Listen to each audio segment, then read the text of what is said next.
Hello friends, welcome to my YouTube channel. आज हम करेंगे आपका क्लास 9 का जो चैप्टर नंबर 2 है पॉलिनोमियल्स, उसका इंट्रोडक्शन वीडियो। पॉलिनोमियल्स क्या होते हैं? आपने पहले एक क्लास में अलजेब्राइक एक्सप्रेशंस पढ़े हैं, जैसे कि अलजेब्राइक एक्सप्रेशंस में आपने पढ़ा था जैसे कि 2x है, तो ये क्या है? अलजेब्राइक एक्सप्रेशन है। और है x² + 2x, ये भी एक क्या है? अलजेब्राइक एक्सप्रेशन है। और x3 - x2 + 4x + 7, ये भी एक अलजेब्राइक एक्सप्रेशन है। तो इन अलजेब्राइक एक्सप्रेशंस को क्या भी बोलते हैं? पॉलिनोमियल भी बोलते हैं। और अब समझेंगे कि इन अलजेब्राइक एक्सप्रेशंस में कौन कौन सी टर्म्स यूज होती है। तो टर्म्स में एक होती है टर्म्स यूज होती है। अभी इसमें कितनी टर्म्स है? टर्म्स से मतलब है कि इसमें कितनी नंबर ऑफ टर्म्स है हमारी। जैसे कि इस अलजेब्रिक एक्सप्रेशन में सिर्फ एक टर्म है, वो है 2x। और इस अलजेब्रिक एक्सप्रेशन में जो हमारा सेकंड नंबर का अलजेब्रिक एक्सप्रेशन है x² + 2x, एक टर्म है x² और दूसरी टर्म है 2x। इट मींस इसमें 2 टर्म्स है। तो टर्म्स का मतलब होता है ये कि कितनी टर्म्स है, कितनी नंबर ऑफ टर्म्स है हमारे अलजेब्रिक एक्सप्रेशन में। और इसमें कितनी टर्म्स है? थर्ड नंबर वाले पॉलिनोमियल में 1 2 3 एंड 4 टर्म्स है इसमें। तो टर्म्स का मतलब होता है कि नंबर ऑफ टर्म्स, कितनी नंबर ऑफ टर्म्स से मिलकर हमारा बना है अलजेब्रिक एक्सप्रेशन। अब बात आती है वेरिएबल क्या होता है। वेरिएबल वो होता है जिसमें पॉलिनोमियल लिखा गया है। जैसे कि इस पॉलिनोमियल को हम क्या बोलेंगे? पॉलिनोमियल ऑफ x, क्योंकि इसमें वेरिएबल क्या है? हमारा x है। अगर इसकी जगह 2y होता तो वो क्या होता? हमारा पॉलिनोमियल ऑफ y होता। और उसमें वेरिएबल क्या होता? हमारा y। अब ये 2x है तो इसमें वेरिएबल क्या है? x। और अगले में भी वेरिएबल x है, अगले में भी वेरिएबल x है। अगर इसकी जगह मैं लिख दूं z³ + 5, तो इसमें वेरिएबल क्या है? हमारा z है वेरिएबल। और इसे क्या बोलेंगे? पॉलिनोमियल्स इन z बोलेंगे।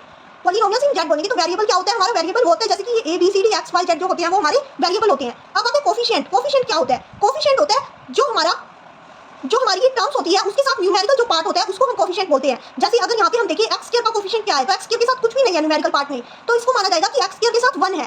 तो 1 हमारा कोफिशिएंट क्या होगा? x² का 1 होगा। और x का कोफिशिएंट क्या होगा? x का कोफिशिएंट x के साथ एक न्यूमेरिकल पार्ट है ना 2, तो x का कोफिशिएंट हमारा क्या होगा? 2 होगा। तो कोफिशिएंट वो होता है जो हमारे वेरिएबल के साथ न्यूमेरिकल पार्ट होता है, उसको हम कहते हैं कोफिशिएंट। अब आती है नेक्स्ट टर्म, वो है पावर। पावर क्या होती है? पावर होती है हमारी, जैसे हमारी वेरिएबल्स की जो पावर है, वेरिएबल्स की पावर है वो क्या है? 2 है। x की पावर 2 है, तो ये क्या है? हमारी पावर है, तो इसकी को बोलते हैं पावर। या फिर इसको एक्सपोनेंट भी बोलते हैं, एक्सपोनेंट भी बोलते हैं। x की 2 है तो इसमें एक्सपोनेंट क्या हुआ? x का 2 एक्सपोनेंट हुआ। x की 3 है तो उसमें क्या हुआ? एक्सपोनेंट 3 एक्सपोनेंट हुआ। x का एक्सपोनेंट क्या हुआ? 3 हुआ। तो एक्सपोनेंट और पावर, तो ये चारों टर्म्स आपको समझ में आ गई होगी, टर्म्स कोफिशिएंट, वेरिएबल और पावर। अब हम देखते हैं कि हम पॉलिनोमियल को आइडेंटिफाई कैसे करते हैं। पॉलिनोमियल को आइडेंटिफाई हम इस तरीके से करते हैं कि कोई भी अलजेब्रिक एक्सप्रेशन जिसमें वेरिएबल की पावर जो है वो क्या होनी चाहिए? एक होल नंबर होनी चाहिए। वेरिएबल की जो पावर है वो होल नंबर होनी चाहिए। यस, वेरिएबल की जो पावर है वो होल नंबर होनी चाहिए। यानी वेरिएबल की जो पावर है ना हमारी, वो क्या होनी चाहिए? 0 से इन्फिनिटी के बीच में होनी चाहिए। 0 से इन्फिनिटी के बीच में हमारे होल नंबर्स क्या होते हैं? 0 to इन्फिनिटी होते हैं ना। तो वेरिएबल्स की पावर है वो, उसके लिए जरूरी ये है पॉलिनोमियल होने के लिए कि वेरिएबल्स की पावर है जो हमारी वो होल नंबर हो। चाहे उसकी पावर 0 ही क्यों ना हो, लेकिन वो होल नंबर होनी चाहिए, जब भी वो जो अलजेब्रिक एक्सप्रेशन है वो कहलाएगा पॉलिनोमियल। अगर उसकी पावर क्या होगी? होल नंबर होगी। वेरिएबल की पावर क्या होगी? होल नंबर होगी। जैसे कि देखिए मेरे पास कुछ एग्जांपल है जो पॉलिनोमियल नहीं है, कुछ अलजेब्रिक एक्सप्रेशन के एग्जांपल है जो पॉलिनोमियल नहीं है। 4/x + x, 4/x + x कैसे एक पॉलिनोमियल नहीं है? क्योंकि 4/x का मतलब क्या है कि 4 × x की पावर -1 + x। तो इसमें x की पावर क्या है? x एक वेरिएबल है और उसकी पावर क्या आ गई? -1 आ गई। अब -1 तो एक होल नंबर नहीं होता, -1 तो क्या है? एक इंटीजर है। और हमें पावर क्या चाहिए? वेरिएबल की पावर। पॉलिनोमियल होने के लिए क्या होना जरूरी है? वेरिएबल की पावर, एक होल नंबर होना जरूरी है। तो इसलिए ये क्या नहीं है? पॉलिनोमियल नहीं है। अब सेकंड एग्जांपल नॉट पॉलिनोमियल का, √(x + 3)। √(x) का मतलब क्या होता है कि x की पावर 1/2 + 3, इसका मतलब है ये x की पावर 1/2 + 3। अब ये भी पॉलिनोमियल नहीं है। ये पॉलिनोमियल क्यों नहीं है? क्योंकि 1/2 है जो वो एक फ्रैक्शनल नंबर है, वो एक होल नंबर नहीं है। ओके, अब आता है (³ (y + y²). अब ये भी पॉलिनोमियल नहीं है। ये क्यों पॉलिनोमियल नहीं है? क्योंकि y की पावर 1/3। इसका क्या मतलब होता है? जब आगे 3 लिखा होता है और ऐसे स्क्वायर रूट का निशान लगा होता है तो उसका मतलब होता है y की पावर 1/3। और 1/3 है जो वो एक फ्रैक्शनल नंबर है, वो होल नंबर नहीं है। इसलिए ये क्या नहीं है? एक पॉलिनोमियल नहीं है। ये भी एक पॉलिनोमियल नहीं है। तो हमारे पॉलिनोमियल कौन से होंगे? जिसमें वेरिएबल की पावर क्या हो? एक होल नंबर हो। वेरिएबल की पावर एक होल नंबर हो, वो होंगे हमारे पॉलिनोमियल। जैसे यहाँ पे कुछ पॉलिनोमियल के एग्जांपल्स मैंने आपको दे दिए। 2x x² + 2x, ये भी एक पॉलिनोमियल है। x3 - x² + 4x + 7, ये भी एक पॉलिनोमियल है।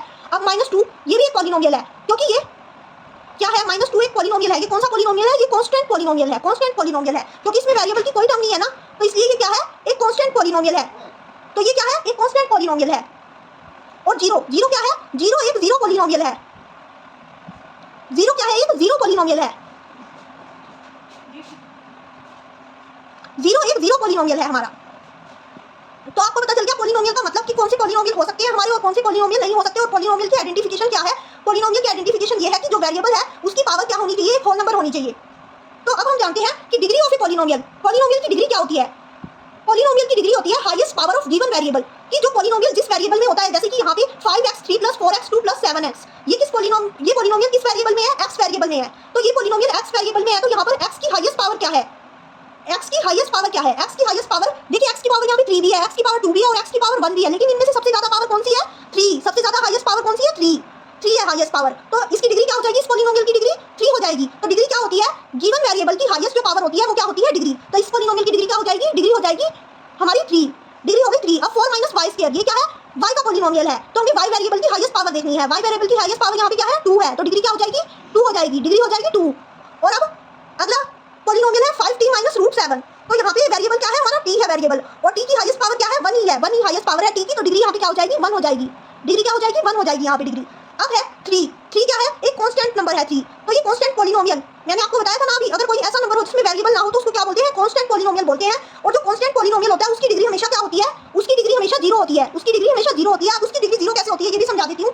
जैसे हम 3 को क्या लिख सकते हैं? हम 3 को 3 × 1 लिख सकते हैं। और 3 × क्या होगा? जो भी वेरिएबल होगा, मान लिया हमने इसके साथ x वेरिएबल है, तो x की पावर क्या है? 0। तो x की पावर 0 क्या होता है? 1 ही होता है। और 3 × 1 को हम 3 भी लिख सकते हैं। तो यहाँ पे क्या है? हमारी x की हाईएस्ट पावर क्या है? वेरिएबल की हाईएस्ट पावर 0 है, इसलिए डिग्री क्या हुई? 0। डिग्री क्या होती है? वही तो होती है वेरिएबल की हाईएस्ट पावर, तो इसलिए डिग्री 0 हुई। लेकिन अगर कोई 0 पॉलिनोमियल है तो उसकी डिग्री क्या होगी? उसकी डिग्री आपको याद रखना है कि उसकी डिग्री होगी नॉट डिफाइंड। अगर कोई 0 पॉलिनोमियल है तो उसकी डिग्री होगी नॉट डिफाइंड। ठीक है, 0 पॉलिनोमियल की डिग्री क्या होगी? नॉट डिफाइंड होगी। अब हम देखते हैं नेक्स्ट टॉपिक। हमारा नेक्स्ट टॉपिक है टाइप्स ऑफ पॉलिनोमियल। ये पॉलिनोमियल की टाइप्स क्या क्या होती है? पॉलिनोमियल्स की टाइप 2 बेसिस पे होती है। एक तो होती है on the basis of number of terms, और एक होती है on the basis of degree.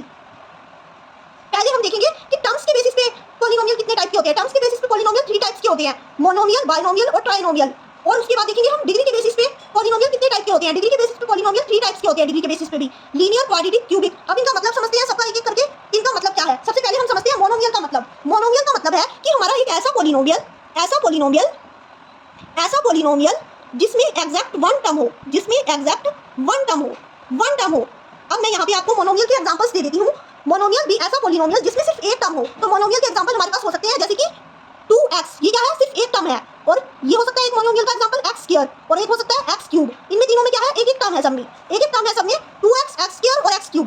तो ये क्या है? मोनोमियल के एग्जांपल है ये तीनों। अब आता है बाइनोमियल। बाइनोमियल क्या होता है? एक ऐसा पॉलिनोमियल जिसमें एग्जैक्ट 2 टर्म्स हो। बाइनोमियल का मतलब क्या होता है? एक ऐसा पॉलिनोमियल जिसमें एग्जैक्ट 2 टर्म्स हो। ठीक है, बाइनोमियल का मतलब होता है एक ऐसा पॉलिनोमियल जिसमें एग्जैक्ट 2 टर्म्स हो। एग्जैक्ट 2 टर्म्स का मतलब भी मींस 2 टर्म्स होनी चाहिए उस पॉलिनोमियल में, 2 टर्म्स होनी चाहिए। जैसे फॉर एग्जांपल x² + 2x, इसमें क्या है? 2 टर्म्स है। फॉर एग्जांपल x3 + 2x², इसमें भी क्या है? 2 टर्म्स है, एक x3 एक 2x², इसमें भी 2 टर्म्स है। या फिर एक एग्जांपल हम ये ले लेते हैं x⁴ + 3x³, तो इसमें भी क्या है? 2 टर्म्स है। तो ये एग्जांपल है सारे बाइनोमियल के जिनमें एग्जैक्ट क्या है? 2 टर्म्स है। उसके बाद आता है ट्राइनोमियल। ट्राइनोमियल क्या होता है? ऐसा पॉलिनोमियल जिसमें एग्जैक्ट 3 टर्म्स हो, ऐसा पॉलिनोमियल जिसमें एग्जैक्ट 3 टर्म्स हो, उसे कहते हैं हम ट्राइनोमियल। तो मैं इसके आपको एग्जांपल देती हूँ, जैसे कि 3 टर्म्स हमारी हो सकती है x² + 2x + 1। तो ये क्या है? 3 टर्म्स है हमारी x² + 2x + 1। और एक और एग्जांपल हो सकता है 3 टर्म्स का x3 + 2x² + 4x। हमारा ये भी क्या है? 3 टर्म्स का एग्जांपल है। इसमें भी 3 टर्म्स है, एक x³ है, एक 2x² है, एक 4x है। ओके, और एक और एग्जांपल दे देती हूँ इसका। एक और एग्जांपल क्या हो सकता है? x4 + 3x³ + 4x²। तो ये क्या है? ट्राइनोमियल का एग्जांपल है ये भी एक। इसमें क्या है? 3 टर्म्स है, एक x4, एक 3x³, एक 4x²। तो समझ में आया? मोनोमियल, बाइनोमियल और ट्राइनोमियल क्या होता है? टर्म्स के बेसिस पे होता है। टर्म्स के बेसिस पे कि जिसमें जितनी नंबर ऑफ टर्म्स है उस बेसिस पे होता है। अगर 1 टर्म है तो हम उसको बोलेंगे मोनोमियल, अगर 2 टर्म्स है तो हम उसको बोलेंगे बाइनोमियल, अगर 3 टर्म्स है तो उसको हम बोलेंगे ट्राइनोमियल। ओके, अब हम समझते हैं डिग्री के बेसिस पे। लीनियर का क्या मतलब है? जब डिग्री 1 हो, जब डिग्री क्या हो? 1 हो। हमारी पॉलिनोमियल की जो डिग्री है वो 1 हो। और डिग्री क्या होती है? डिग्री होती है हमारी वेरिएबल की हाईएस्ट पावर, यानी वेरिएबल की हाईएस्ट पावर क्या होनी चाहिए? 1 होनी चाहिए। जैसे t + में √7, टर्म चाहे इसमें कितनी ही हो, टर्म मैटर नहीं करती। यहाँ पे टर्म मैटर नहीं करती। जो हमारी डिग्री होनी चाहिए, ऐसा पॉलिनोमियल जिसकी डिग्री 1 हो, उसे हम कहते हैं लीनियर पॉलिनोमियल। ऐसा पॉलिनोमियल जिसकी डिग्री 1 हो उसे हम क्या कहते हैं? Linear polynomial. जैसे t + √7, यहाँ पे t है। अब t की पावर क्या है? हाईएस्ट पावर क्या है? t की 1 है ना, हाईएस्ट पावर, यानी डिग्री क्या है? इसकी डिग्री क्या है? 1 है। तो इट मींस ये क्या हो गया? लीनियर पॉलिनोमियल हो गया। और लीनियर पॉलिनोमियल के एग्जांपल देती हूँ आपको। x + 9, इसमें भी क्या है? x जो है वेरिएबल है और उसकी हाईएस्ट पावर क्या है? 1 ही है उसकी हाईएस्ट पावर। तो x की हाईएस्ट पावर 1 है, तो इसकी डिग्री क्या हो गई? 1 हो गई। तो ऐसा पॉलिनोमियल जिसकी डिग्री 1 हो उसे क्या कहते हैं? Linear polynomial. अब आता है क्वाड्रेटिक पॉलिनोमियल। क्वाड्रेटिक पॉलिनोमियल क्या होता है? ऐसा पॉलिनोमियल जिसकी डिग्री 2 हो। ऐसा पॉलिनोमियल जिसकी डिग्री 2 हो। ऐसा पॉलिनोमियल जिसकी डिग्री क्या हो? 2 हो। ऐसा पॉलिनोमियल जिसकी डिग्री 2 हो।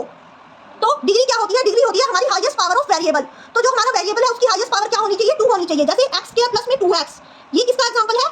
ये एक क्वाड्रेटिक पॉलिनोमियल का एग्जांपल है। क्वाड्रेटिक पॉलिनोमियल का एग्जांपल क्या है, कैसे है, इस यहाँ पे हमारा वेरिएबल क्या है x, और x की हाईएस्ट पावर क्या है इस क्वेश्चन में, x की हाईएस्ट पावर है 2, तो हमारी डिग्री क्या हुई, 2 हुई, डिग्री क्या हुई, 2 हुई हमारी, तो इसलिए ये क्या है, क्वाड्रेटिक पॉलिनोमियल है। अब एक और एग्जांपल देती हूँ, जैसे कि y² + 2y + 1, इसकी भी डिग्री क्या है, 2 है, क्योंकि इसमें वेरिएबल क्या है हमारा y, और y की हाईएस्ट पावर क्या है हमारी 2, तो डिग्री क्या हुई, 2, तो जिसकी डिग्री 2 हो वो क्या कहलाता है, क्वाड्रेटिक पॉलिनोमियल कहलाता है। अब उसके बाद आता है क्यूबिक पॉलिनोमियल। क्यूबिक पॉलिनोमियल क्या होता है, ऐसा पॉलिनोमियल जिसकी डिग्री क्या हो, ऐसा पॉलिनोमियल जिसकी डिग्री 3 हो, ऐसा पॉलिनोमियल जिसकी डिग्री 3 हो, ऐसा पॉलिनोमियल जिसकी डिग्री क्या हो, 3 हो, जिसकी डिग्री 3 हो। तो एग्जांपल देती हूँ, जैसे कि x³ प्लस में 3x² प्लस में 4x, तो ये क्या हो गई, इसमें टर्म्स क्या है कितनी हो मैटर नहीं करता, लेकिन इसकी डिग्री क्या है, 3 है। डिग्री 3 कैसी है, डिग्री क्या होती है, वेरिएबल की हाईएस्ट पावर, और इसमें वेरिएबल क्या है हमारा x वेरिएबल है, तो x की हाईएस्ट पावर क्या है यहाँ पे, वैसे तो पावर्स क्या है, 3 भी है, 2 भी है और 1 भी है, लेकिन उसमें से हाईएस्ट कौन सी है, 3, तो यहाँ पे इसकी डिग्री क्या मानी जाएगी, 3 मानी जाएगी। जिसकी डिग्री 3 हो उस पॉलिनोमियल को क्या बोलते हैं, क्यूबिक पॉलिनोमियल। अब एक और एग्जांपल देती हूँ, y³ प्लस में 3y² प्लस में 4y प्लस में 5, तो ये क्या हुआ, इसमें वेरिएबल हमारा क्या है y, और इसकी पावर क्या है, एक जगह y की पावर क्या है 3, एक जगह y की पावर है 2, एक जगह y की पावर है 1, लेकिन हाईएस्ट पावर देखनी है हमें, तो वेरिएबल की हाईएस्ट पावर देखनी है, डिग्री देखनी है ना हमें, तो डिग्री क्या होती है, वेरिएबल की हाईएस्ट पावर, तो डिग्री क्या है यहाँ पे 3 है, डिग्री 3 है, तो ये भी क्या है, एक क्यूबिक पॉलिनोमियल का एग्जांपल है। तो समझ में आया डिग्रीज के बेस पे पॉलिनोमियल कैसे होते हैं। जब डिग्री 1 हो तो वो कौन सा पॉलिनोमियल होता है, लीनियर पॉलिनोमियल। जब डिग्री 2 हो तो वो कौन सा पॉलिनोमियल होता है, क्वाड्रेटिक पॉलिनोमियल। जब डिग्री 3 हो तो वो कौन सा पॉलिनोमियल होता है, क्यूबिक पॉलिनोमियल। अब हम चलते हैं हमारे नेक्स्ट टॉपिक पे। नेक्स्ट टॉपिक है हमारा zeros of a polynomial and roots of polynomial. अब zeros of a polynomial and roots of polynomial ये क्या होता है, जीरोस और रूट्स एक ही बात होती है, जीरोस और रूट्स एक ही बात होती है। पॉलिनोमियल, जीरोस और रूट्स ऑफ ए पॉलिनोमियल क्या होता है, पॉलिनोमियल की ऐसी वैल्यू जिसको पुट करने पे हमारा पॉलिनोमियल जीरो हो जाए उसे कहते हैं जीरोस या root of a polynomial. Polynomial की ऐसी वैल्यू जिसे पुट करने पे ही हमारा पूरा पॉलिनोमियल जीरो बन जाए उसे क्या कहते हैं, हम जीरोस ऑफ पॉलिनोमियल कहते हैं। जैसे कि हमारा है पॉलिनोमियल x-6 है। अब इसमें कौन सी ऐसी वैल्यू पुट करूं जिसको पुट करने से ये पूरा पॉलिनोमियल क्या हो जाए, जीरो हो जाए, जिसको पुट करने से ये पूरा पॉलिनोमियल जीरो हो जाए, तो ये मुझे पता करना पड़ेगा। तो इसको पता करने के लिए मैं क्या करूंगी, पॉलिनोमियल को जीरो के इक्वल रख दूंगी, जो मेरा x-6 है ना उसको जीरो के इक्वल रख दूंगी, तो x की मुझे वो वैल्यू पता चल जाएगी जिसपे मेरा पॉलिनोमियल जीरो होगा। x-6 इक्वल टू 0 है। अब तो 6 ये इधर क्या है, माइनस का, उधर जाके 6 क्या हो जाएगा, प्लस का हो जाएगा, तो x इक्वल टू 6 आ गया। इट मींस 6 मेरी ऐसी वैल्यू है, 6 मेरी ऐसी वैल्यू है जिसको रखने पे मेरा पॉलिनोमियल क्या हो जाएगा, जीरो हो जाएगा। 6 मेरी ऐसी वैल्यू है जिसको रखने पे मेरा पॉलिनोमियल जीरो हो जाएगा। जीरो करके भी दिखा देती हूं पुट, जब मैं x-6 में x इक्वल टू 6 पुट करूंगी तो पॉलिनोमियल जीरो हो जाएगा। देखिए 6-6 क्या होता है, 6-6 जीरो होता है ना, 6-6 तो क्या हो गया, इसे रखने पे 6 रखने पे मेरा पॉलिनोमियल क्या हो गया, जीरो हो गया। तो x की ऐसी वैल्यू जिसे रखने पे मेरा पॉलिनोमियल जीरो हो जाए उसे क्या कहते हैं, जीरोस ऑफ पॉलिनोमियल या रूट्स ऑफ पॉलिनोमियल कहते हैं। अब यहाँ पे तो आपने देखा कि x की एक ही वैल्यू ऐसी थी जिसको रखने पे मेरा पॉलिनोमियल जीरो हो रहा था, लेकिन ऐसा भी तो हो सकता है कि x की दो वैल्यूज हो। x की दो वैल्यूज किस केस में होगी, x की दो वैल्यूज उस केस में होगी जब आपकी डिग्री क्या हो, 2 हो। डिग्री 2 हो यानी कि वेरिएबल की हाईएस्ट पावर क्या हो, जो वेरिएबल यूज हो रहा है पॉलिनोमियल में उसकी हाईएस्ट पावर क्या हो, 2 हो। तो यहाँ पे देखिए x² - 9 मैंने एक और पॉलिनोमियल दे रखा है, x² - 9 में हाईएस्ट पावर क्या है, वेरिएबल की 2 है, यानी कि डिग्री क्या है, 2 है। तो यहाँ पे वैल्यूज भी क्या होगी, 2 ऐसी वैल्यूज होगी, यानी कि इसके जीरोस कितने होंगे, 2 जीरोस होंगे। x की ऐसी 2 वैल्यूज होगी जिन पे पॉलिनोमियल जिनको रखते ही जीरो हो जाएगा पॉलिनोमियल। तो चलिए x की वैल्यू निकालते हैं। तो कैसे निकालेंगे x की वैल्यू, तो इस पूरे पॉलिनोमियल को क्या रख देंगे, जीरो के इक्वल रख देंगे। मैंने इस पूरे पॉलिनोमियल को जीरो के इक्वल रख दिया, तो x² क्या हो जाएगा, इक्वल टू 9 हो जाएगा। ये 9 इधर माइनस का था, उधर जाके प्लस का हो जाएगा। तो अब क्या आ जाएगा, x is equal to plus minus root of 9, क्योंकि स्क्वायर उधर जाके रूट बन जाएगा ना, और प्लस माइनस बन जाएंगे, तो x क्या आ जाएगा, +-3, यानी कि x की दो वैल्यू आ गई, एक x की वैल्यू आ गई 3 और एक x की वैल्यू आ गई -3, यानी जब भी हम 3 और -3 पुट करेंगे ना x की जगह, तो हमारा पूरा पॉलिनोमियल क्या हो जाएगा, जीरो हो जाएगा हमारा पॉलिनोमियल। तो इसे कहेंगे जीरोस ऑफ पॉलिनोमियल। x की ऐसी वैल्यू जिसको रखने से हमारा पॉलिनोमियल जीरो हो जाए उसे क्या कहते हैं, हम जीरोस ऑफ पॉलिनोमियल कहते हैं। तो रख के दिखा देती हूँ, ये 3 और -3, जैसे x² - 9 था हमारा पॉलिनोमियल, अगर उसमें मैं 3 रखूं x की जगह, put x is equal to 3, तो क्या होगा, देन 3 का स्क्वायर - 9 इज इक्वल टू 3 का स्क्वायर क्या होता है, 9 9 9 क्या हो जाएगा, जीरो हो जाएगा। 9 9 जीरो हो गया। देखा पूरा पॉलिनोमियल जीरो हो गया ना, 3 रखने से x को, और अब x इक्वल टू -3 रख के देख लेते हैं। देन -3 का स्क्वायर -9, तो -3 का स्क्वायर क्या होता है, -3 का स्क्वायर भी 9 ही होता है, क्योंकि माइनस माइनस प्लस कर देता है ना स्क्वायर किसी भी माइनस की वैल्यू को, तो 9 ही होता है -3 का स्क्वायर भी। तो 9 - 9 क्या हो जाएगा, 0। तो देखा इसकी दो वैल्यूज ऐसी है, यानी कि इस पॉलिनोमियल के 2 जीरोस हैं, 2 जीरोस हैं, एक 3 एक -3, जिनको रखने से पॉलिनोमियल जीरो हो रहा है। तो जीरोस ऑफ पॉलिनोमियल आपको समझ आया। जीरोस ऑफ पॉलिनोमियल क्या होता है, x की ऐसी वैल्यू जिसको रखने से पूरा पॉलिनोमियल जीरो हो जाए उसे ही हम क्या कहते हैं, जीरोस ऑफ पॉलिनोमियल कहते हैं। अब हमारा नेक्स्ट टॉपिक है हमारा रिमाइंडर थ्योरम। रिमाइंडर थ्योरम समझने से पहले हम लॉन्ग डिवीजन मेथड को समझेंगे। लॉन्ग डिवीजन मेथड क्या है कि हमें इसमें क्या करना है, लॉन्ग डिवीजन मेथड में जैसे हम डिवाइड करते हैं ना, वैसे ही हमें इसमें क्या करना है, जैसे हम सिंपल वैसे तो क्या करते हैं, नंबर्स को डिवाइड करते हैं, लेकिन यहाँ पे हमें क्या करना है, एक पॉलिनोमियल को दूसरे पॉलिनोमियल से डिवाइड करना है, एक पॉलिनोमियल को दूसरे पॉलिनोमियल से डिवाइड करना है। तो यहाँ पे हम एक पॉलिनोमियल को दूसरे पॉलिनोमियल से डिवाइड करेंगे, यानी हमें किसको डिवाइड करना है, हमारा डिविडेंड क्या है, हमारा डिविडेंड है माइनस वन। इसे हमें किससे डिवाइड करना है? x माइनस वन से डिवाइड करना है। तो हम इसे कैसे डिवाइड करेंगे, आइए देखते हैं हम इसे कैसे डिवाइड करेंगे। तो मैं आपको एक पॉलिनोमियल को अदर पॉलिनोमियल से डिवाइड करना सिखाऊंगी यहाँ पे लॉन्ग डिवीजन मेथड के थ्रू। तो कैसे डिवाइड करेंगे, तो हमें क्या चाहिए, हमें चाहिए कि यहाँ पे 3x की पावर 4 बन जाए, किसी तरह से 3x की पावर 4 बन जाए। तो उसके लिए हम क्या करेंगे, x में क्या मल्टीप्लाई करें ऐसा कि 3x की पावर 4 आ जाए। 3x की पावर 4 जब आएगा, जब हम 3x की क्यूब मल्टीप्लाई कर देंगे, 3x की क्यूब मल्टीप्लाई कर देंगे x में, तो हमारा क्या आ जाएगा, 3x की पावर 4 आ जाएगा। तो 3x की पावर 4 तो आ जाएगा, और माइनस में क्या आ जाएगा, क्योंकि 1 से भी तो मल्टीप्लाई करना है, माइनस 1 से भी तो मल्टीप्लाई करना है 3x क्यूब को, तो हमारा क्या आ जाएगा, माइनस 3x क्यूब। तो ये आ गया हमारा, जब हमने x1 माइनस 1 को 3x क्यूब से मल्टीप्लाई किया तो हमारा ये आ गया 3x की पावर 4 माइनस 3x क्यूब। अब हम क्या करेंगे, माइनस करेंगे इसको। डिवीजन में क्या करते हैं, माइनस ही तो करते हैं। तो माइनस करेंगे तो क्या करेंगे, इट मींस साइन चेंज करने होंगे हमें, नीचे वाले के साइन चेंज करने, तो यहाँ पे माइनस लगा देंगे और यहाँ पे प्लस लगा देंगे। तो इट मींस 3x की पावर 4 थे तो 3x की पावर 4 कट गया, क्योंकि एक माइनस का एक प्लस का है। और उसके बाद अगर हम माइनस 4x क्यूब में से प्लस 3x क्यूब माइनस करेंगे तो हमारा क्या आएगा, 3x क्यूब को हम प्लस करेंगे माइनस 4x क्यूब में, तो हमारा क्या आएगा, माइनस का x क्यूब आएगा हमारा आंसर। तो हमारा रिमाइंडर कितना बचा, माइनस का x क्यूब। और ऊपर से हम क्या उतार सकते हैं, ऊपर से हम उतार सकते हैं माइनस 3x उतार सकते हैं हम ऊपर से।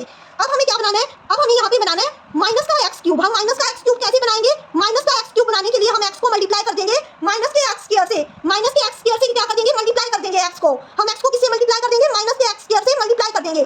जब हम माइनस के x स्क्वायर से मल्टीप्लाई करेंगे x माइनस 1 को, तो हमारा क्या आ जाएगा, माइनस x का क्यूब आ जाएगा, और माइनस क्या आ जाएगा, माइनस माइनस क्या हो जाएगा, एक तो माइनस का 1, एक माइनस का x स्क्वायर, तो माइनस माइनस हमारा क्या हो जाएगा, प्लस हो जाएगा, यानी x स्क्वायर आ जाएगा हमारा इधर। और जब हम इसको इधर माइनस करते हैं ना, अगर माइनस करते हैं तो क्या करते हैं, साइन इंटरचेंज कर देते हैं। साइन इंटरचेंज करेंगे तो माइनस का साइन प्लस में बदल जाएगा, और प्लस वाला बदल जाएगा माइनस में। तो x क्यूब से x क्यूब तो कट जाएगा, क्योंकि एक प्लस का है एक माइनस का, तो कट जाएगा यहाँ पे। अब क्या करेंगे, अब माइनस 3x माइनस में x स्क्वायर, ये आ गया हमारा रिमाइंडर। क्योंकि ये इसमें से माइनस तो हो नहीं सकता, क्योंकि क्या है, लाइक टर्म्स नहीं है, ये अनलाइक टर्म्स है हमारी। 3x और x स्क्वायर लाइक टर्म्स नहीं है, अनलाइक टर्म्स है, इसलिए ये क्या आ जाएगा, minus 3x minus x square आ जाएगा। अब हम क्या करेंगे, यहाँ पे माइनस का x स्क्वायर बनाने के लिए इसको करेंगे मल्टीप्लाई माइनस x से। तो हम क्या करेंगे, इसको माइनस x से मल्टीप्लाई करेंगे, माइनस x से क्या कर देंगे, मल्टीप्लाई कर देंगे। जब हम इसको माइनस x से मल्टीप्लाई करेंगे तो हमारा क्या आ जाएगा, माइनस x से मल्टीप्लाई करेंगे तो हमारा आ जाएगा माइनस का x स्क्वायर प्लस का 1 1x। तो हमारा आ जाएगा माइनस का x स्क्वायर प्लस का 1x। तो हमारा क्या आ गया, ये आ गया। तो हमारा क्या आया, माइनस का 3x माइनस x स्क्वायर हमारा क्या था, रिमाइंडर था। और जब हमने x माइनस 1 को माइनस x से मल्टीप्लाई किया तो हमारा आ गया माइनस का x स्क्वायर प्लस x आ गया। तो अब हम क्या करेंगे, इसको माइनस करेंगे तो उसके लिए साइन इंटरचेंज कर देंगे, माइनस वाला प्लस का, प्लस वाला माइनस का। तो हमें क्या करना है, ये तो कट जाएंगे हमारे, एक माइनस का एक प्लस का x स्क्वायर तो हमारा कट गया, और यहाँ पे क्या रह गया हमारा 4x, माइनस का 4x रह गया, और इधर क्या रह गया, माइनस 1 हमने ऊपर से उतार लिया ना, माइनस 1 हमने ऊपर से उतार लिया। अब हमें क्या करना है, इसको 4x बनाने के लिए क्या करना है, माइनस 4 से मल्टीप्लाई करना है। माइनस 4 से मल्टीप्लाई करेंगे तो क्या आएगा हमारा, माइनस 4x प्लस 4 आएगा, माइनस 4x प्लस 4 आएगा। तो हमारे पास क्या आएगा, माइनस 4x प्लस 4 आएगा, माइनस 4x प्लस 4 आएगा हमारे पास क्या आएगा, माइनस 4x प्लस 4 आएगा। और जब हम 4x वाले को करेंगे तो क्या हो जाएंगे, इनके साइन क्या हो जाएंगे, चेंज हो जाएंगे। ये जो यहाँ पे माइनस का है प्लस का हो जाएगा, और ये यहाँ पे प्लस का है ये माइनस का हो जाएगा, यानी 4x से 4x क्या हो जाएगा, कट जाएगा 4x से 4x, और यहाँ पे माइनस माइनस क्या हो जाएंगे, प्लस, यानी हमारा रिमाइंडर क्या बचेगा, माइनस का 5। अब हमारा रिमाइंडर क्या आ गया, माइनस का 5 आ गया। और हमारा क्वोशिएंट क्या आया, 3x minus x square minus x minus 4, और हमारा डिवीजर क्या था, x माइनस 1 था, और हमारा रिमाइंडर क्या आ गया, माइनस 5 आ गया हमारा रिमाइंडर। तो रिमाइंडर थ्योरम किस लिए बनाई गई। अब आप बोलोगे कि क्या कोई ऐसा तरीका नहीं है जिससे हमें इन पॉलिनोमियल्स को डिवाइड किए बगैर पता चल जाए, सीधा रिमाइंडर पता चल जाए। इन पॉलिनोमियल्स को डिवाइड किए बगैर हमें क्या पता चल जाए, रिमाइंडर पता चल जाए। क्या कोई ऐसा तरीका नहीं है, यस ऐसा तरीका है, और उसी के लिए लाया गया किसको, रिमाइंडर थ्योरम को, कि हम सीधा बिना पॉलिनोमियल्स को डिवाइड किए क्या पता लगा सकते हैं, हमारा रिमाइंडर पता लगा सकते हैं। तो अब मैं आपको क्या पढ़ाऊंगी, रिमाइंडर थ्योरम पढ़ाऊंगी। रिमाइंडर थ्योरम हमारी क्या कहती है, रिमाइंडर थ्योरम हमारी कहती है, let px be an polynomial of degree greater than और इक्वल टू 1। मान लीजिए px जो है एक पॉलिनोमियल है जिसकी डिग्री क्या है, या तो 1 है या फिर 1 से बड़ी है, जिसकी डिग्री क्या है, या तो 1 है फिर 1 से बड़ी है जिसकी डिग्री। तो हम यही पॉलिनोमियल मान लेते हैं हमारा 3x की पावर 4 माइनस 4x की क्यूब माइनस 3x माइनस 1। तो यही पॉलिनोमियल मैं फिर से लिख लेती हूँ, 3x की power 4 minus 4x cube minus 3x minus 1। तो यही पॉलिनोमियल क्या कर लिया मैंने, कॉपी कर लिया यहाँ पे। तो px हमारा कोई पॉलिनोमियल है जिसकी डिग्री क्या है, या तो ग्रेटर देन 1 है या फिर इक्वल टू 1 है। Let a be an any real number. तो मानिए a क्या होगा, एक रियल नंबर होगा। If px is divide by the linear polynomial x minus a। अगर हम किसी पॉलिनोमियल px को, तो px हमारा क्या है, ये है, हम मान लिया हमारा px क्या है, ये है, और उसको हम डिवाइड करना चाहते हैं x माइनस a से, x माइनस a से डिवाइड करना चाहते हैं, यानी हम इसको डिवाइड करना चाहते हैं किससे, x माइनस 1 से, x माइनस 1 से डिवाइड करना चाहते हैं हम इसको। तो हमारा a क्या हुआ, a हमारा हुआ 1, a हमारा क्या हुआ, यहाँ पे a हमारा 1 ही हुआ ना। x माइनस a और x माइनस 1 को कंपेयर करोगे तो a हमारा क्या निकलेगा, a हमारा 1 निकलेगा ना, a हमारा 1 निकलेगा। तो रिमाइंडर थ्योरम क्या बोलती है, रिमाइंडर थ्योरम ये बोलती है कि अगर आपको किसी पॉलिनोमियल को x minus a linear polynomial से डिवाइड करना है तो उसका रिमाइंडर आप सीधा पता लगा सकते हो। उसका रिमाइंडर क्या होगा? p ऑफ a होगा। p ऑफ a कैसे होगा? p ऑफ a यानी कि जो आपकी x माइनस a है ना, ये x माइनस 1 है, उसको आप क्या रख दो? 0 के इक्वल रख दो। उसको आप क्या रख दो? 0 के इक्वल रख दो। तो आपकी x की वैल्यू निकलाएगी, यानी आपकी a की वैल्यू निकलाएगी। a की वैल्यू आपकी क्या निकलाएगी? 1 निकलाएगी। x की वैल्यू क्या निकलाई? 1 निकलाई हमारी। जब हम इस 1 को उस साइड लेके जाएंगे तो ये प्लस का हो जाएगा ना, तो हमारी x की वैल्यू क्या निकलाई? 1 निकलाई। तो हमारी x की वैल्यू क्या होगी? 1 आ गई। तो रिमाइंडर हमारा क्या होगा? p ऑफ a होगा। अब हमारा x किसके इक्वल आ गया? a के इक्वल आ गया हमारा x। ए हमारा क्या था? 1 था ना, ये हमारा ए हमारा 1 था। तो यहाँ से क्या हुआ? जब हमने x माइनस ए को 0 के इक्वल रखा, जब हमने x माइनस ए को 0 के इक्वल रखा तो x किसके इक्वल आ गया? a के इक्वल आ गया x। तो x किसके इक्वल आ गया? a के इक्वल आ गया x। x किसके इक्वल आ गया? a के इक्वल आ गया x। तो x a के इक्वल आ गया, तो इट मींस क्या है कि हमारा रिमाइंडर क्या होगा? हमारा रिमाइंडर होगा pa, यानी हमें क्या रखना है? x की जगह पे हमें a रखना है अपना। और a हमारा यहाँ पे क्या है? a हमारा है यहाँ पे 1। ए हमारा है 1। हमारी x की वैल्यू क्या आई है? जब हमने x माइनस 1 को 0 के इक्वल रखा है तो x की वैल्यू क्या आई है? 1। तो इट मींस हमारा क्या होगा? आप सीधा इसमें पुट कर दीजिए p1, आपको सीधा इसका रिमाइंडर पता चल जाएगा। आपको इतना लॉन्ग डिवीजन मेथड लगाने की जरूरत ही नहीं पड़ेगी और आपको सीधा क्या पता चल जाएगा? रिमाइंडर पता चल जाएगा। आपको जिस भी पॉलिनोमियल्स को डिवाइड करके उसका रिमाइंडर निकालना है ना, तो आप क्या कीजिए? जो आपका लीनियर पॉलिनोमियल है उसको 0 के इक्वल रख दीजिए और फिर उसकी वैल्यू निकाल लीजिए और उस वैल्यू को x की जगह पे पुट कर दीजिए। तो अब मैं x की जगह पे क्या पुट कर देती हूँ? 1 पुट कर देती हूँ। x की जगह पे क्या पुट कर दूंगी? 1 पुट कर दूंगी x की जगह पे। तो चलिए करते हैं। x की जगह पे 1 पुट 3 into 1 की पावर 4 माइनस 4 into 1 की पावर 3 माइनस 3 into 1 माइनस में 1। तो क्या आएगा? 3 into 1 की पावर 4 यानी 3 और ये आएगा माइनस 4 into 1 की पावर 3 यानी माइनस का 4 और ये आएगा माइनस का 3 और ये आएगा माइनस का 1। 3 से 3 कट जाएगा क्योंकि एक 3 प्लस का है, एक 3 माइनस का है। और माइनस 4 और माइनस 1 क्या आ गया? हमारा माइनस 5 आ गया। p ऑफ 1 हमारा क्या आया? माइनस 5 आया। यानी हमें सीधा क्या पता चल गया? रिमाइंडर पता चल गया। इसका रिमाइंडर इट मींस जब हम 3x की पावर 4 माइनस 4x की पावर 3 माइनस 3x माइनस 1 को x माइनस 1 से डिवाइड करेंगे तो हमारा रिमाइंडर क्या आएगा? माइनस 5 आएगा। वो हमें देखिए सीधा पता चल गया। कहाँ? तो हमने लॉन्ग डिवीजन मेथड करके रिमाइंडर पता लगाया था कि माइनस 5 आया और अब रिमाइंडर थ्योरम से वो हमें इजीली सीधा पता चल रहा है। बस हमें क्या करना है? लीनियर पॉलिनोमियल को हमें 0 के इक्वल रखना है और वो जो वैल्यू आएगी x की हमें उसे क्या कर देना है? x की जगह पे पुट कर देना है हमें। तो हमें क्या पता चल जाएगा? रिमाइंडर पता चल जाएगा। और इसी को क्या बोलते हैं? हम रिमाइंडर थ्योरम बोलते हैं कि हमें रिमाइंडर सीधा पता चल रहा है, हमें रिमाइंडर निकालने की जरूरत नहीं पड़ रही लॉन्ग डिवीजन मेथड करके। तो रिमाइंडर थ्योरम बहुत इजी है। आई होप आपको समझ आई होगी रिमाइंडर थ्योरम। रिमाइंडर थ्योरम में आने का पर्पस क्या था कि सीधा हमें पॉलिनोमियल्स को जब हम डिवाइड करें तो सीधा हमें रिमाइंडर पता चल जाए, हमें क्या ना करना पड़े? लॉन्ग डिवीजन मेथड ना अप्लाई करना पड़े। तो ये थी रिमाइंडर थ्योरम। अब नेक्स्ट टॉपिक है हमारा फैक्टर थ्योरम। फैक्टर थ्योरम क्या कहती है? फैक्टर थ्योरम कहती है if px is a polynomial of degree n greater than equal to 1, यानी कि px ऐसा पॉलिनोमियल हो जिसकी डिग्री या तो हो n, यानी कि जिसकी डिग्री क्या हो? या तो 1 हो या फिर 1 से बड़ी हो, and a is any real number. a क्या हो? एक कोई रियल नंबर हो। तो क्या होगा? x माइनस a है जो फैक्टर होगा px का। x माइनस a px का फैक्टर होगा। अगर हमारा pa क्या है? 0 है। pa हमारा क्या है? 0 है। pa हमारा 0 है तो x माइनस a फैक्टर होगा px का। कब होगा? अगर pa हमारा 0 है। तो चलिए मैं आपको इस थ्योरम को समझाती हूँ कि ये p 0 कहाँ से आया। देखिए अभी हमने क्या की थी? रिमाइंडर थ्योरम की थी। तो रिमाइंडर थ्योरम में क्या था? रिमाइंडर थ्योरम में ये था कि अगर हम किसी x माइनस a को px से डिवाइड करते हैं तो उसका रिमाइंडर क्या होता है? pa होता है। तो उसका रिमाइंडर क्या होता है? pa होता है। और अगर मान लो कोई चीज किसी चीज का फैक्टर है, अगर कोई नंबर अनदर नंबर का फैक्टर है तो उस नंबर को डिवाइड करने पे क्या आएगा? रिमाइंडर हमारा क्या आएगा? रिमाइंडर हमारा 0 आएगा। अगर मैं बोलूं कि जो हमारा 3 है वो 9 का एक फैक्टर है, 3 है जो हमारा वो 9 का एक फैक्टर है, 3 हमारा 9 का एक फैक्टर है, जो 3 है हमारा वो 9 का एक फैक्टर है। इट मींस ये है कि जब हम 9 को 3 से डिवाइड करेंगे, 9 को 3 से डिवाइड करेंगे तो हमारा रिमाइंडर क्या आएगा? 0 आएगा हमारा रिमाइंडर। इट मींस ये है फैक्टर तभी बोला जाता है ना उस चीज को जब हमारा रिमाइंडर उस नंबर से डिवाइड करने पर क्या आए? हमारा रिमाइंडर 0 आए। अगर मैं बोलूं कि जो हमारा 4 है वो 36 का फैक्टर है, तो इट मींस जब मैं 36 को 4 से डिवाइड करूंगी तो रिमाइंडर कितना आएगा? 0 आएगा। यानी जब भी कोई चीज किसी चीज का फैक्टर होती है, कोई नंबर किसी नंबर का फैक्टर होता है, तो वो नंबर अगर x माइनस a फैक्टर है px का, इट मींस px को x माइनस a से डिवाइड करने पर क्या आएगा? px को x माइनस a से डिवाइड करने पर 0 आएगा। px को x माइनस a से डिवाइड करने पर 0 आएगा। अगर x माइनस a फैक्टर है px का, ध्यान से समझना, यहाँ पे थोड़ी सी कंफ्यूजन हो सकती है फैक्टर थ्योरम, लेकिन मुश्किल नहीं दिया है बिल्कुल भी। px जो है फैक्टर है x माइनस a का, तो इसका मतलब क्या होगा? जो हमारा रिमाइंडर है वो क्या होगा? 0 होगा। जो हमारा रिमाइंडर है वो क्या होगा? 0 होगा। और हमारा रिमाइंडर हमने रिमाइंडर थ्योरम में देखा था, हमारा रिमाइंडर किसके इक्वल होता है? pa के इक्वल होता है। हमारा रिमाइंडर क्या होता है? pa के इक्वल होता है। तो इसलिए यहाँ पे लिख रखा है pa इक्वल टू 0। जब pa इक्वल टू 0 होगा तो x माइनस a फैक्टर माना जाएगा px का, इसलिए यहाँ पे लिख रखा है क्योंकि हमारा रिमाइंडर ही तो 0 होता है। अगर हम इसको कंपेयर करें रिमाइंडर थ्योरम से तो हमारा रिमाइंडर क्या होता है? रिमाइंडर ही तो pa होता है हमारा, और इसने बोल रखा है कि x माइनस a इस फैक्टर होगा px का जब pa क्या हो? 0 हो। इट मींस pa 0 हो। तो हमें पीए को क्या रखना है, 0 के इक्वल रख देना है। जब भी हमसे ये पूछा जाए कि चेक करके बताओ कि एक पॉलिनोमियल दूसरे का फैक्टर है या नहीं, तो हमें क्या करना है, उस पॉलिनोमियल को हमें क्या करना है, उसकी जो ए की वैल्यू है ना, ए की वैल्यू निकाल लेनी है हमें, इक्वल टू 0 रख के, लीनियर पॉलिनोमियल को 0 रख के हमें ए की वैल्यू निकाल लेनी है, और फिर उस ए की वैल्यू पे चेक करना है कि पॉलिनोमियल 0 आता है या नहीं। अगर पॉलिनोमियल उस ए की वैल्यू पे 0 आता है तो हमारा पॉलिनोमियल क्या होगा, फैक्टर होगा उसका, अदरवाइज फैक्टर नहीं होगा। तो हम इसे एक एग्जांपल से समझ लेते हैं। अगर अभी भी आपको समझ नहीं आया तो एग्जांपल में डोंट वरी, आपको समझ आ जाएगा। Examine whether x + 2 is a factor of x3 + 3x² + 5x + 6। तो मैंने अभी आपको क्या बताया कि हमें लीनियर पॉलिनोमियल है जो हमारा, वो क्या है, x + 2 है लीनियर पॉलिनोमियल हमारा, है ना, x + 2 है, उसको क्या रख लेना है, 0 के इक्वल रख लेना है, और हमें a की वैल्यू निकाल लेनी है। a की वैल्यू हमारी क्या आ जाएगी, x = -2। तो ये हमारी आ गई a की वैल्यू। अब हमें क्या चेक करना है, p ऑफ -2 पे चेक करना है, p ऑफ -2 पे चेक करना है कि p ऑफ -2 हमारा 0 आता है या नहीं। अगर p ऑफ -2 हमारा 0 आ गया ना, तो x + 2 किसका फैक्टर होगा, x3 + 3x² + 5x + 6 का। चलिए हम p की वैल्यू सीधा -2 पुट करके देख लेते हैं। तो p की वैल्यू हम -2 पुट करेंगे, यानी क्या पुट करेंगे, या क्या था हमारा पॉलिनोमियल x3 + 3x² + 5x + 6। इसमें हमें x की जगह पे -2 पुट करना है, -2 की पावर 3 + 3 -2 की पावर 2 + 5 × -2 + 6। तो -2 की पावर 3 कितना होता है, -8 प्लस 3 × 4 कितना होता है, 12, और प्लस 5 × -2 कितना होता है, -10 + 6।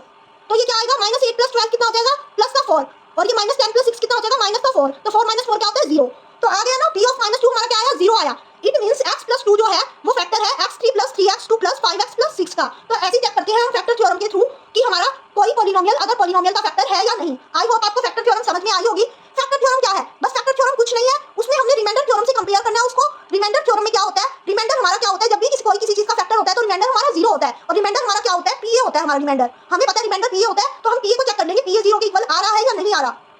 ओके, तो ये थी फैक्टर थ्योरम। अब हम चलते हैं इसके नेक्स्ट टॉपिक पे। हमारा नेक्स्ट टॉपिक क्या है, स्प्लिटिंग द मिडल टर्म। अब ये स्प्लिटिंग मिडल टर्म क्या है, स्प्लिटिंग मिडल टर्म से हमें क्या करना आता है, फैक्टराइज करना आता है। कई बार फैक्टराइज करना आएगा इस चैप्टर में स्प्लिटिंग मिडल टर्म से। तो स्प्लिटिंग मिडल टर्म नाम में छुपा है कि मिडल टर्म को क्या करना है, स्प्लिट करना है। पर मिडल टर्म को स्प्लिट करने के तो बहुत सारे मेथड हो सकते हैं, बहुत सारे वे हो सकते हैं। मिडल टर्म को आपको इसमें एक स्पेसिफिक तरीके से स्प्लिट करना है। तो वो स्पेसिफिक वे क्या है कि आपको जो मिडल टर्म है ना आपकी, तो इसमें मिडल टर्म क्या है, -7x। -7x आपको -7x को कुछ इस तरीके से स्प्लिट करना है, -7x को कुछ इस तरीके से स्प्लिट करना है कि जो हमारी आगे और पीछे वाली टर्म है ना उसका मल्टीप्लिकेशन आ जाए, आगे और पीछे वाली टर्म का मल्टीप्लिकेशन आ जाए। यानी 12x² को जब हम 1 से मल्टीप्लाई करेंगे तो क्या आ जाएगा, 12x²। यानी हमें इसे 2 ऐसे नंबर में स्प्लिट करना है कि हमारे पास 2 ऐसे नंबर में स्प्लिट करना है कि हमारे पास उसकी मल्टीप्लाई क्या आ जाए, 12x² आ जाए, उसकी मल्टीप्लाई क्या आ जाए, 12x² आ जाए। दो ऐसे नंबर में स्प्लिट कीजिए -7x को कि उसकी मल्टीप्लाई क्या आ जाए, 12x² आ जाए। तो ऐसे दो नंबर हो सकते हैं, -4x -3x। जब हम -4x और -3x को स्प्लिट करेंगे तो -7x भी आ जाएगा, इसका प्लस माइनस क्या आ जाएगा, -7x। और जब हम इनको मल्टीप्लाई करेंगे 4x × 3x को मल्टीप्लाई करेंगे तो क्या आ जाएगा, 12x² भी आ जाएगा, 12x² भी आ जाएगा। तो हमारा क्या आ जाएगा, 12x² भी आ जाएगा। तो मिडल टर्म को ऐसे दो नंबर्स में स्प्लिट करना है, मिडल टर्म को ऐसे दो नंबर्स में स्प्लिट करना है जिससे हमारी बीच वाली मिडल टर्म आए। जब हम उसको प्लस माइनस करें तो मिडल टर्म खुद आए, और जब हम उसको मल्टीप्लिकेशन करें तो हमारा क्या आए, ए और सी का मल्टीप्लिकेशन आए, साइड वाली टर्म्स का मल्टीप्लिकेशन आए। तो ऐसे टू नंबर्स में हमने कर दिया स्प्लिट। तो ऐसे टू नंबर्स कौन से होंगे, -4x और -3x होंगे ऐसे टू नंबर्स। तो 12x² -4x -3x + 1 होएगा। तो अब हम क्या करेंगे, अब हमें करना है इसे फैक्टराइज। अब हम इसको इजीली फैक्टराइज कर सकते हैं। अब हम यूज करेंगे किसका, रीग्रुपिंग टर्म्स का। हम टर्म्स को क्या कर देंगे, रीग्रुप कर देंगे। टर्म्स को रीग्रुप कैसे कर देंगे कि हम 12x² -4x को तो एक साइड रख लेंगे, और -3x + 1 को क्या रख लेंगे, एक साइड रख लेंगे। और 12x² -4x में से हमारे पास देखेंगे क्या कॉमन आ रहा है, तो इसमें से हमारे पास 4x कॉमन आ रहा है, तो 4x हम कॉमन निकाल लेंगे, और अंदर हमारे पास क्या बचेगा, 3x बचेगा, 3x बचेगा, और इधर हमारे पास क्या बचेगा, -1 बचेगा, -1 बचेगा। और यहाँ से हमारे पास क्या कॉमन आएगा, यहाँ से हमारे पास आएगा -1 कॉमन, -1 कॉमन आ जाएगा। तो हमारे पास अंदर क्या बचेगा, 3x बचेगा और -1 बचेगा। और इसको अगर आपको चेक करना है कि आपका आंसर ठीक जा रहा है या नहीं, तो आप इसको इस तरीके से चेक कर सकते हैं कि जो ये अंदर कॉमन आई है ना आपके, ये क्या है, सेम आई। कॉमन में जो टर्म आई है ना आपकी वो सेम आई। यहाँ पे देखिए हमारी कॉमन टर्म है जो वो सेम है, 3x - 1 3x - 1। तो पहले हम कॉमन टर्म को लिख लेंगे 3x - 1, फिर उसके बाद जो बचा 4x - 1 उसको भी एक टर्म बना देंगे। ठीक है, तो हम इन दोनों को क्या रख लेंगे, 0 के इक्वल रख लेंगे, और इस तरह से हम इसके फैक्टर निकाल देंगे। 3x - 1 को जब 0 के इक्वल रखेंगे तो इसका फैक्टर क्या आ जाएगा, 3x = 1, यानी x = 1/3 आ जाएगा इसका factor.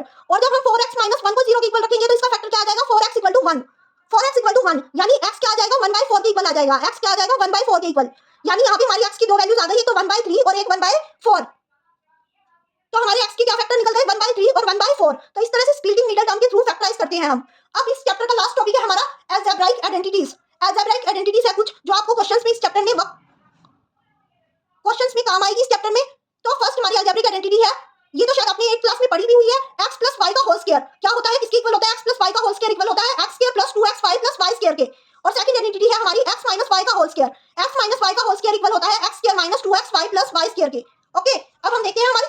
Algebraic identity. Third algebraic identity है हमारी X square minus Y square.